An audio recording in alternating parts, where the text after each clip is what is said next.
to talk about colour. You want to talk about colour. Oh, Hello, if you don't know me, my name is Rajan, aka Not Half Bad Crochet, and if you enjoy crochet content like vlogs, day in the lives, whatever this kind of video is, then please consider subscribing to my channel. If you enjoyed this video, give it a little like and leave me a comment to let me know what you think. So a little while ago in one of my monthly Fibre Arts favourites videos, I talked about how I love putting together a fun colour palette. I love curating a colour story. I love colour in general, as I'm sure you can probably tell if you've seen any of my other videos or any of my crochet pieces, and it's one of my favourite ways to kind of like express myself. So I kind of want to do this video as like a little bit of a guide or advice, I guess, in how I curate a colour palette or colour story for my crochet garments. I personally love colour and I love putting together a really fun and unique and interesting colour palette, particularly if they're unconventional colours that I'm putting together. So in this video I'm going to give you a little rundown on my thoughts and my feelings and how I essentially put together a colour palette and all of the different components that that process entails. So my first piece of advice, and something that I just want to get out of the way right off the bat, is that this process does involve a degree of creativity. I think sometimes when it comes to fibre arts, crochet and knit, like sometimes people can kind of get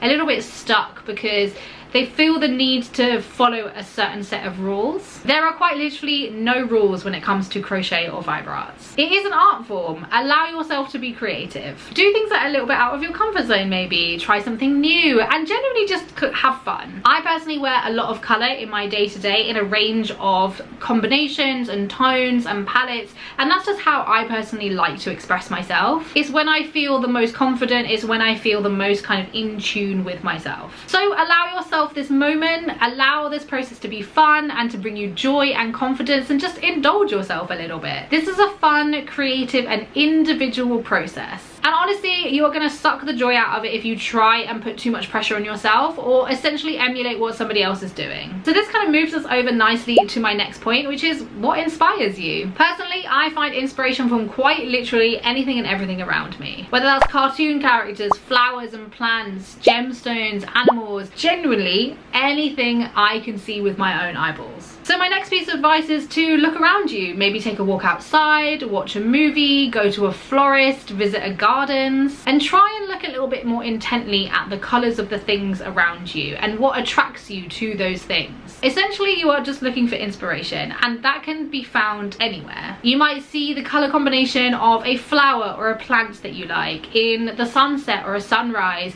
a TV character whose style you really like. Do you love pastel tones or jewel tone? Maybe you like the idea of monochromatic looks. And as cliche as it sounds, inspiration can quite literally be found anywhere. You genuinely just have to look for it. My next piece of advice is a little bit more on the practical side, and it's basically to just have a very basic understanding of the colour wheel and colour theory in general. I used to be a makeup artist and I have dyed my hair every single colour of the rainbow, so I have gotten pretty good at understanding colour theory through many trial and error. You don't need to be an expert at all, but literally just give colour theory a Google, give the colour wheel a look, and just see what colours correspond with each other, which ones cancel each other out, and which kind of combinations you like, and maybe there's a reason for why you like those colour combinations. This way you're going to gain a more practical understanding of colours and colour pairings. On a very similar note, you are going to want to understand tones and contrast. This is going to really help you, especially when it comes to doing intarsia or tapestry or any colour work sort of projects. This is things like pastel tones versus jewel tones, warm tones versus cool tones. This is going to give you a better understanding of the base tone of the colours that you are choosing, so that you find it easier to assemble and build a complementary colour palette. It's honestly a really good way of also getting very creative, because once you have those understandings, you can start to play around with different sorts of tones, and essentially you can put together colour palettes of like opposite tones or unconventional colour combinations that still technically work together. And for me personally, it's one of my favourite things about putting together a colour palette is that you're putting together colours that don't necessarily work together, but they just kind of feel right, and as an overarching colour palette or colour story, they just work together. And for my final piece of advice, this is how to practically put everything into practice. I personally love looking at colour charts on Google and on Pinterest, and I create boards with a bunch of different colours and tones to see what I can come up with. You can also take an image of something that's really inspired you, maybe it's a flower or an animal or a plant, and pick out individual colours from that colour palette to create your own color board. This gives you a little bit more creativity and a little bit more control over which tones you're picking out, which colors you're specifically picking out,